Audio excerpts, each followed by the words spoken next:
اور اگر تم اللہ کے راستے میں مارے جاؤ یا مر جاؤ تو جو مال و متاع لوگ جمع کرتے ہیں اس سے اللہ کی بخشش اور رحمت کہیں بہتر ہے۔ اور اگر تم مر جاؤ یا مارے جاؤ تو اللہ کے حضور میں ضرور اکٹھے کیے جاؤ گے۔ پھر اے نبی، اللہ کی مہربانی سے تم ان لوگوں کے لیے نرم مزاج واقع ہوئے ہو، اور اگر تم بدخو اور سخت دل ہوتے تو یہ تمہارے پاس سے بھاگ کھڑے ہوتے۔ سو ان کو معاف کر دو اور ان کے لیے اللہ سے مغفرت مانگو، اور اپنے کاموں میں ان سے مشورت لیا کرو،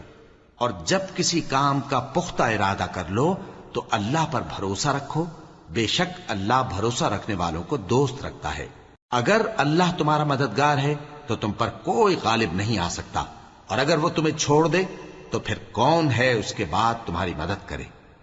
اور مومنوں کو تو چاہیے کہ اللہ ہی پر بھروسہ رکھیں، اور کبھی نہیں ہو سکتا کہ کوئی پیغمبر خیانت کرے،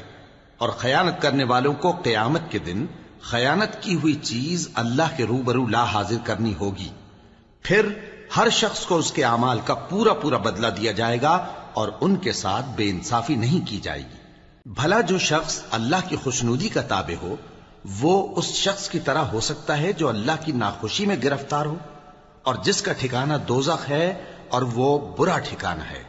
سب لوگوں کے اللہ کے ہاں مختلف درجے ہیں، اور اللہ ان کے سب اعمال دیکھ رہا ہے۔ اللہ نے مومنوں پر یقیناً احسان کیا ہے کہ ان میں انہی میں سے ایک پیغمبر بھیجے جو ان کو اللہ کی آیتیں پڑھ پڑھ کر سناتے اور ان کو پاک کرتے اور انہیں کتاب و حکمت کی تعلیم دیتے ہیں، اور پہلے تو یہ لوگ کھلی گمراہی میں تھے